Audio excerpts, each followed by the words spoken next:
Necesito que pares lo que estás haciendo ahora mismo. Lo digo en serio. Deja todo. Porque lo que estoy a punto de decirte no es una teoría, no es especulación. No es algo que inventé en un salón de clases o leí en algún libro cómodo que te hace sentir bien contigo mismo. Lo que estoy a punto de decirte es una realidad espiritual. Una realidad sobre la que la Iglesia ha advertido durante más de 1000 años. Y casi nadie en el mundo moderno habla de ello. ¿Por qué? Porque es aterrador. Y vivimos en una época que es alérgica a las verdades difíciles. Mi nombre es el Padre Chad Ripperger. Soy exorcista. He pasado décadas en las trincheras de la guerra espiritual, donde me he sentado frente a cosas que la mayoría de esas personas ni siquiera puede imaginar que existen. He orado sobre personas que eran atormentadas por fuerzas que invitaron sin siquiera saberlo. Y hoy te digo que las señales, los patrones, las antiguas profecías de la Iglesia están convergiendo ahora mismo en tu vida. Los santos vieron esto venir. Los místicos lloraron por ello. Las profecías de la Salette, de Fátima, de San Juan Bosco describieron un momento en la historia en que el mundo estaría en una encrucijada entre el colapso total y la gracia extraordinaria. Y ese momento no está por llegar. Ese momento está aquí. Entonces, si crees que esto es solo otro video religioso, ciérralo ahora. Pero si en algún lugar profundo de tu alma sientes que algo está profunda y radicalmente mal en este mundo, sigue viendo, porque lo que estoy a punto de compartir contigo cambiará la manera en que ves todo. Todo, en Hitchens 46, en un pequeño pueblo de Francia llamado La Salette, 2 niños pastores, Maximin Giraud y Melanie Calfat, vieron algo que sacudiría al mundo católico hasta sus cimientos. Nuestra Señora se les apareció llorando, no sonriendo, no reconfortando, llorando. Cuando el mensaje que entregó era tan severo que partes de él fueron selladas y enviadas directamente al Papa. Piensa en eso. El mensaje era tan perturbador que no podía hacerse completamente público. ¿Qué contenía? Advertencias sobre la corrupción de los sacerdotes, advertencias sobre el abandono de la fe, advertencias sobre un mundo que se volvería tan ciego espiritualmente que ya no podría distinguir entre el bien y el mal. Ahora quiero que mires a tu alrededor. Mira nuestros seminarios, mira la confusión dentro de la Iglesia. Mira cuántas personas que se llaman católicas han abandonado los sacramentos, abandonado la oración, abandonado la ley moral, y no sienten nada, ninguna culpa, ninguna convicción, nada, porque su conciencia ha sido tan anestesiada por el mundo que ya no pueden sentir la herida. Esto es lo que la Salette advirtió. Esto es lo que Fátima confirmó en 1917 cuando Nuestra Señora mostró a 3 niños pequeños una visión del infierno tan horrible que lucía. La mayor escribió después que si no le hubieran dicho desde el cielo que guardara silencio, habría muerto de miedo, habría muerto por lo que vio. Y el tercer secreto de Fátima, cualesquiera que sean sus verdaderos contenidos, debía ser revelado al mundo para 1960. Lo sabemos porque la misma Sor Lucía lo dijo. La Virgen María lo dijo específicamente para 1960. No fue revelado como estaba indicado. Y el mundo siguió durmiendo. Ahora, algunos de ustedes están pensando, Padre, esas son historias antiguas, sucedieron hace más de 100 años. ¿Qué tienen que ver conmigo sentado aquí en el siglo XXI con mi teléfono en la mano, mi suscripción a Netflix y mi vida cómoda? Les diré exactamente qué tienen que ver con ustedes. Todo. Porque la economía espiritual no opera en tiempo humano. La gracia y las consecuencias no caducan. Cuando el cielo envía una advertencia y la advertencia es ignorada, las consecuencias no desaparecen. Se acumulan como una deuda espiritual que eventualmente debe ser pagada. Y los místicos, los grandes santos a quienes se les dio visión profética, no vieron estas advertencias como eventos aislados. Las vieron como una sola narrativa en desarrollo. Una narrativa sobre una civilización que eligió la comodidad sobre la verdad, el placer sobre el sacrificio y la aprobación de los hombres sobre el temor de Dios. San Juan Bosco en el siglo XIX tuvo un sueño, y digo sueño libremente porque quienes lo estudian creen que fue una visión profética verdadera, en el que vio a la Iglesia como un gran barco atacado por todos lados. Tormentas, barcos enemigos, caos, y al timón el Papa luchaba por dirigirse hacia 2 columnas, una coronada con la Eucaristía, otra con Nuestra Señora. Los enemigos destruyeron el barco y sin embargo el barco no se hundió. Estaba golpeado. Sangraba, pero no se fue a pique. Ahí es donde estamos. El barco está siendo golpeado. el agua está entrando y la gente pregunta, ¿dónde está Dios en todo esto? Te voy a decir exactamente dónde está Dios. Pero primero, necesitas entender la profundidad de lo que estamos viviendo. No puedes recibir la medicina si no admites que estás enfermo. La profecía no deja a la gente sin palabras porque sea extraña o exótica o material de teorías conspirativas. Los deja sin palabras porque es precisa. Porque aquellos que fueron movidos por el Espíritu Santo para hablar siglos atrás, describieron nuestro momento exacto con una precisión que ninguna inteligencia humana podría haber fabricado. Y una vez que lo ves, realmente lo ves, no puedes dejar de verlo. Estamos viviendo dentro de la profecía ahora mismo. Hoy, como exorcista, opero en un dominio que la mayoría de la gente no está dispuesta a tomar en serio. Pero entiendo por qué. Si lo demoníaco es real, verdaderamente real, no metafóricamente real, entonces las implicaciones son enormes. Significa que hay una fuerza activa, inteligente y malévola que está trabajando específicamente para destruir tu alma en particular. No a la humanidad en general, tú. Los demonios que he encontrado, y lo digo no para causar efecto dramático, sino porque es la verdad de la experiencia directa, no son estúpidos, son antiguos. Han estado estudiando la psicología humana desde antes de que existieran los psicólogos humanos. Conocen tus debilidades antes que tú. Han estado observando tu línea familiar durante generaciones, buscando puntos de entrada, buscando heridas que puedan explotar. Y esto es lo que el mundo moderno se niega a aceptar. El colapso cultural que estamos presenciando no es accidental, no es el resultado de una mala política económica, ni de una educación deficiente, ni de algoritmos de redes sociales, aunque todos esos son instrumentos. Es el resultado de un asalto espiritual coordinado sobre los fundamentos de la dignidad humana, sobre la familia, sobre el intelecto, sobre la voluntad, sobre la conciencia. La estrategia es elegante en su horror. No obligues a la gente a abandonar su fe. Simplemente hazlos tan distraídos, tan entretenidos, tan adictos a la comodidad, se vuelve la fe sola irrelevante. Haz que el pecado se sienta normal. Haz que la virtud se sienta opresiva. Haz que la iglesia parezca el enemigo y haz que la cultura parezca la liberadora. Y luego, cuando el alma esté suficientemente vaciada de gracia, entra. He estado con personas en el ministerio de liberación que no tenían idea de cómo habían llegado al estado en que estaban. No eran adoradores del diablo. No eran practicantes del ocultismo, o eso creían. Eran personas ordinarias que habían pasado años alimentando sus mentes con contenido que lentamente, incrementalmente, desmanteló su vida interior. Años de pornografía, años de entretenimiento adyacente al ocultismo, años de prácticas de meditación que abren el interior a influencias de abajo en lugar de arriba. Años de ira, falta de perdón y pecado sexual. Y luego, un día, no podían orar. No que no quisieran, no podían. La conexión se había cortado. El alma había sido vaciada y algo más había entrado a llenar el vacío. Nuestro Señor dijo que cuando un espíritu inmundo sale de un hombre, vaga por lugares áridos buscando descanso, y sin encontrarlo, regresa a la casa que dejó. Y al encontrarla barrida y decorada pero vacía, trae 7 espíritus peores que él. La naturaleza aborrece el vacío. El alma fue hecha para Dios. Y si Dios no está ahí, algo más lo estará. ¿Cuál es la estrategia demoníaca para nuestra época? Te la diré en 3 palabras. Aislar, confundir, desesperar. Aísla a la persona de la comunidad auténtica, de la familia, de la parroquia, del sacramento, de la verdadera amistad, y reemplázala con simulación digital. 1000 conexiones en línea que ofrecen la apariencia de pertenencia mientras dejan el alma completamente sola.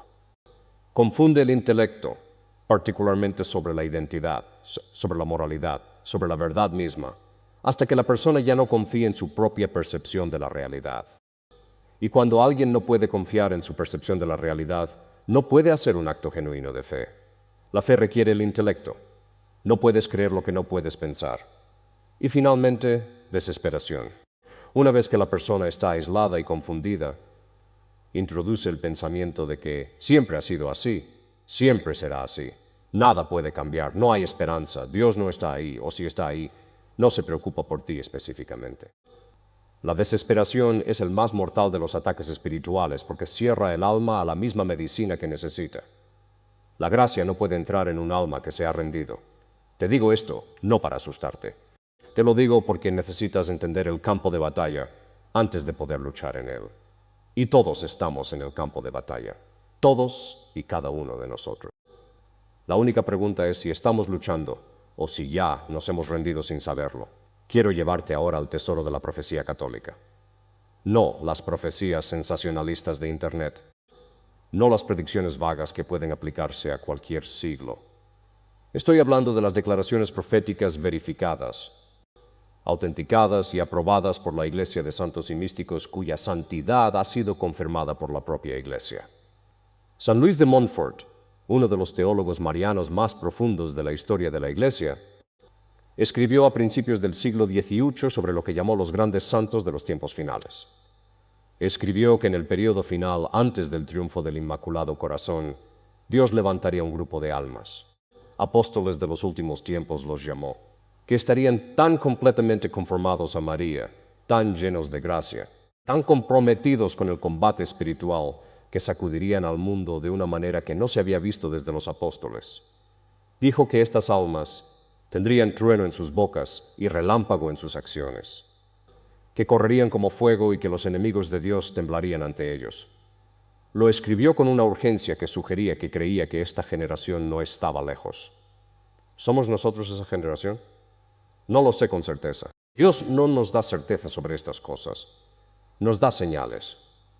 Y las señales que convergen ahora mismo en nuestro momento histórico son como nada que la Iglesia haya visto en siglos. Considera lo que San Pío de Pietrelcina, el Padre Pío, dijo sobre nuestros tiempos. Era un hombre que llevó las heridas de Cristo en su cuerpo durante 50 años. Un hombre que podía leer almas, que bilocaba, que podía oler el olor del pecado en el confesionario desde el otro lado del cuarto. Esto no es leyenda. Está documentado. El Padre Pío dijo que vio venir la época en que la fe estaría casi extinguida. No por persecución desde afuera, sino por traición desde adentro. Cuando los sacerdotes llevarían las almas por el mal camino, no por malicia, sino por cobardía. Cuando la verdad se volvería tan impopular que los hombres preferirían perder sus almas antes que perder su posición social. ¿Eso suena familiar? Mira lo que está pasando en las parroquias de todo el mundo occidental. Sacerdotes que no predican sobre el infierno, que no hablan sobre moralidad sexual, que diluyen la fe hasta que es indistinguible del humanismo secular con un fino barniz religioso, no porque sean hombres malvados, sino porque tienen miedo. Y el miedo en un pastor es catastrófico para el rebaño. San Juan de la Cruz, el gran doctor de la teología mística, escribió sobre la noche oscura del alma como una experiencia por la que las almas individuales pasan en el camino hacia la unión con Dios. Pero hay una dimensión corporativa en este misterio que se discute menos. Las civilizaciones también pasan por noches oscuras. La Iglesia misma, como cuerpo místico animado por el Espíritu Santo, tiene sus propios ciclos de purgación e iluminación. Lo que estamos viviendo ahora mismo tiene todas las características de una noche oscura civilizacional. Un despojamiento, una purgación, un momento en que todo lo que fue construido sobre cimientos falsos está colapsando. La falsa paz de la mediocridad cómoda, la falsa seguridad de la prosperidad material, la falsa unidad de la conformidad ideológica. Todo está siendo despojado y lo que queda cuando todo lo falso ha sido removido. Solo lo que es real, solo lo que es verdadero, solo lo que está construido sobre la roca. Los santos predijeron una generación que vería este despojamiento. Una generación que sería tentada a creer que Dios había abandonado al mundo. Y nos dejaron sus escritos, sus lágrimas, su sangre como cartas de amor del pasado para decir, no te ha abandonado. Esto fue anunciado, fue conocido. Y no terminará en oscuridad, pero, y esto es crucial, el triunfo que predijeron no es automático, es condicional. Requiere almas que en medio del caos elegirán profundizar más en Dios en lugar de huir de Él. La profecía tiene dos futuros posibles. Y cuál habitamos depende enteramente de las elecciones que tomemos. Quiero pasar ahora de lo cósmico a lo personal, porque la profecía no es solo sobre naciones y civilizaciones, sino sobre tu familia, tu matrimonio, tus hijos, tu hogar. Y necesito hablar claramente porque las almas están en juego. En mi trabajo como exorcista y director espiritual he visto patrones. Patrones que ocurren consistentemente en la condición espiritual de las familias que vienen a mí en crisis.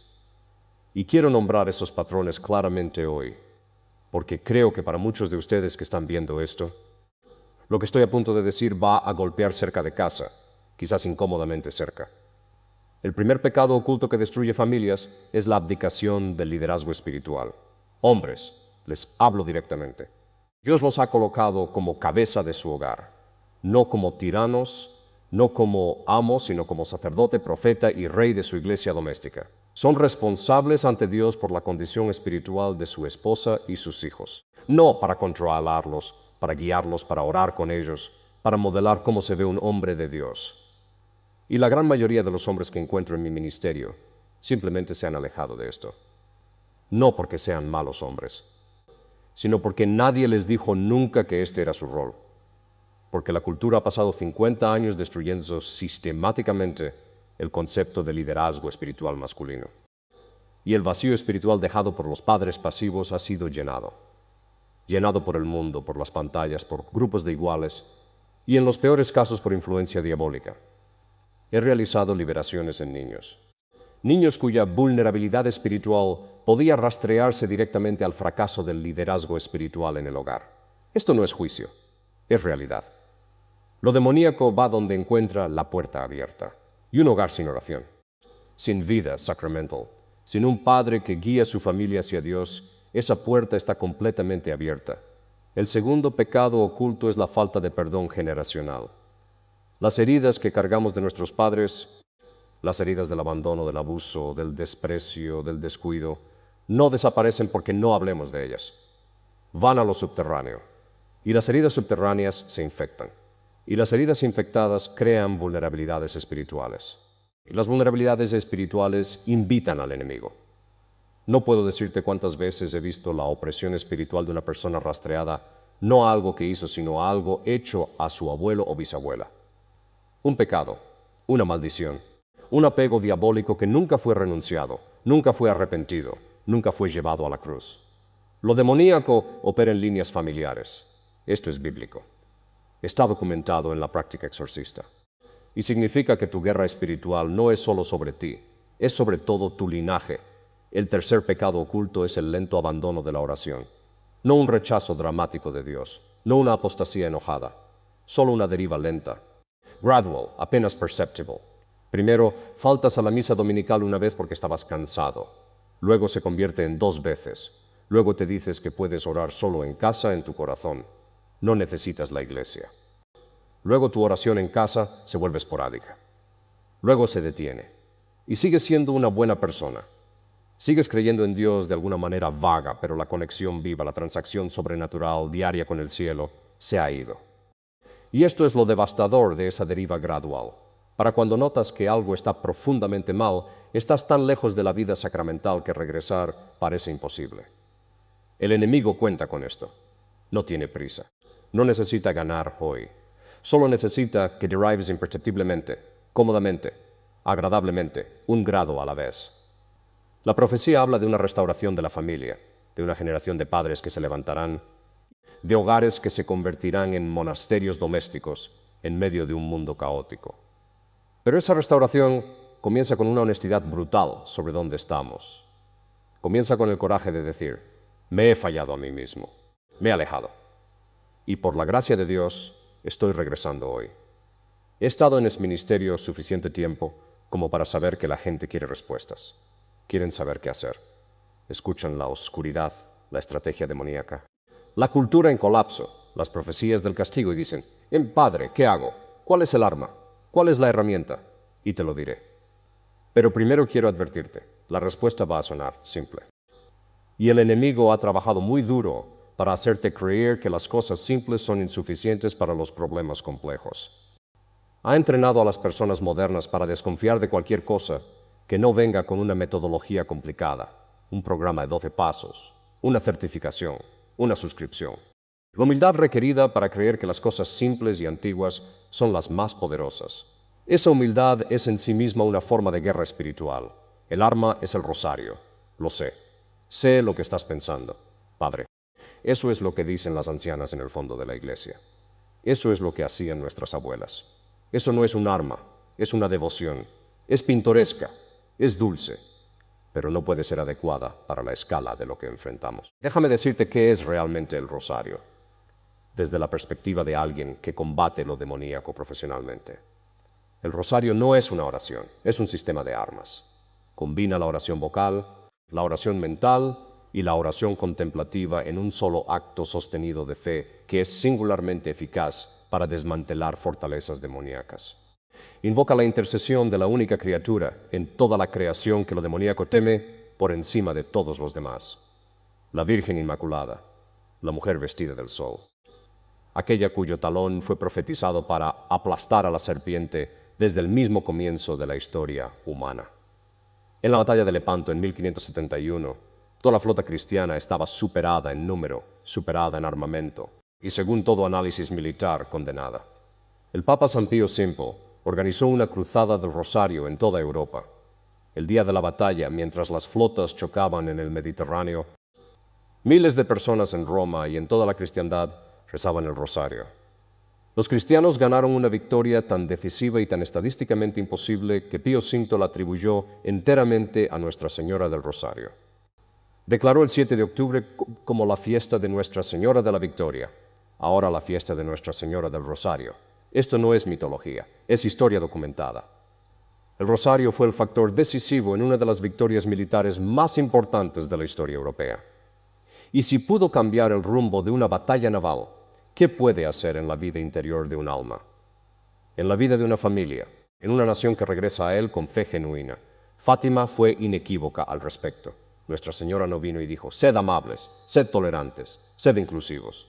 Dijo, rezad el rosario todos los días, ayunad a pan y agua los sábados. Haced reparación por los pecados, haced penitencia. Estas son las condiciones que ella puso en el triunfo de su inmaculado corazón. No sugerencias, condiciones.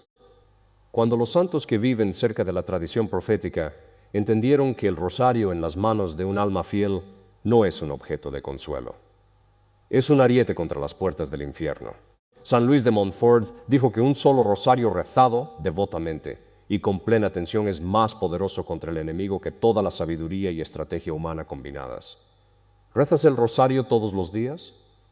No como rutina, no como ruido de fondo mientras manejas, sino con toda tu atención en los misterios, meditando en la vida de Cristo a través de los ojos de su madre, entrando en las escenas con tu imaginación y tu corazón, trayendo tus intenciones, tus miedos, tus pecados, tu familia ante el trono de la gracia. Si no es así, te pido que empieces hoy, no mañana, no cuando las cosas se calmen, hoy, porque la profecía dice que todavía hay tiempo. El cielo todavía está extendiendo misericordia, pero esa ventana, nos dicen los santos, no permanecerá abierta indefinidamente, y no sabemos ninguno de nosotros cuánto tiempo queda. Quiero terminar con esperanza, no con esperanza falsa, no con el optimismo azucarado que finge que la oscuridad no es real, sino con la virtud teológica de la esperanza, que es una expectativa confiada de la fidelidad de Dios, arraigada no en nuestras circunstancias, sino en su naturaleza, y su naturaleza no cambia. Nuestra Señora de Fátima hizo una promesa, dijo, al final mi inmaculado corazón triunfará. El Santo Padre consagrará Rusia a mí, y se concederá al mundo un periodo de paz. No dijo podría triunfar, no dijo espero triunfar, dijo triunfará. La certeza del cielo está detrás de esta promesa. Ahora quiero que te sientes con eso por un momento. La Reina del Cielo, la Inmaculada Madre de Dios, hizo una promesa. Todo lo que sabemos sobre la naturaleza de Dios y su fidelidad nos dice que esta promesa se cumplirá. La única pregunta no es si llega el triunfo, sino en qué condición estaremos cuando llegue. Y eso depende de nosotros. Piensa en los primeros cristianos bajo Nerón, bajo Diocleciano. No sabían que el cristianismo sobreviviría, y mucho menos que conquistaría el imperio romano. No sabían que en 3 siglos el propio imperio se arrodillaría ante la cruz. Solo sabían que estaban llamados a ser fieles en su momento particular de la historia. Y su fidelidad, su testimonio, su sangre, su oración se convirtieron en la semilla de la que creció la cristiandad. Estamos en un momento análogo, estamos en un periodo de tremenda oscuridad y agitación. Las estructuras institucionales de la civilización cristiana están derrumbándose. La Iglesia misma está pasando por una crisis interior de proporciones históricas, y estamos tentados, poderosamente tentados, a perder la esperanza, a concluir que este es el fin, que nada puede reconstruirse, que Dios ha retirado su mano. No lo ha hecho. La oscuridad siempre se siente eterna cuando estás en medio de ella.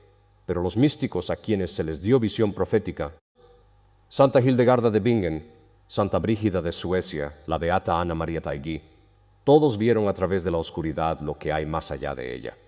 Vieron una iglesia purificada por el sufrimiento, radiante de santidad, llena de santos de gracia extraordinaria.